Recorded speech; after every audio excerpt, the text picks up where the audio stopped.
ជាមអស់លទ្ធភាពហើបណ្ដោយទៅតាមដំណើរគ្រប់យ៉ាងនៅមិនប្រសើរមានតែដើរផ្លូវរៀងខ្លួនចូលតើបងគួរធ្វើយ៉ាងម៉េចទើបគេចផុតពីកំហុស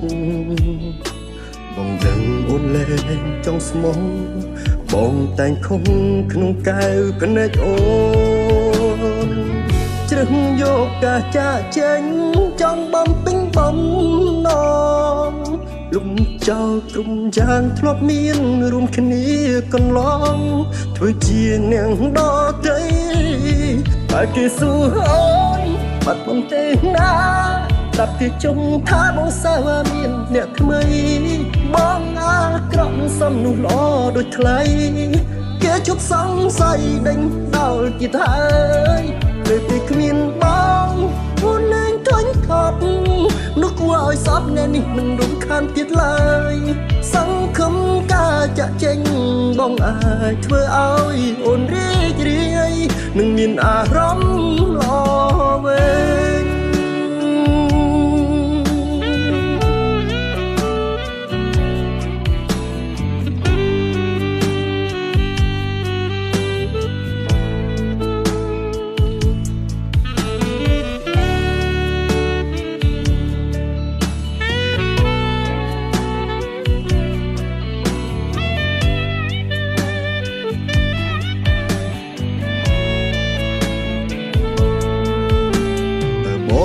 ធ្វើយ៉ាងម៉េចទើបអាចតិចផុតចេញពីកំហុសបងដឹងអូនលែងចង់ស្មោះ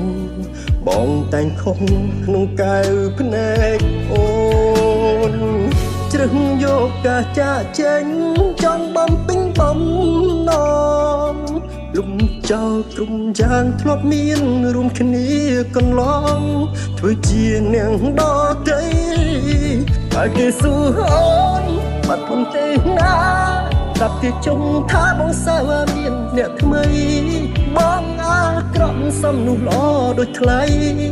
គេជប់សង្ស័យដេញដល់ទៀតហើយពេលពេលគ្មានបងអូនលែងធុញថប់នោះគួរឲ្យសពអ្នកនេះមិនរំខានទៀតឡើយសង្ឃឹមការចាក់ចេញបងអាចធ្វើឲ្យអូនរីករាយនឹងមានអារម្មណ៍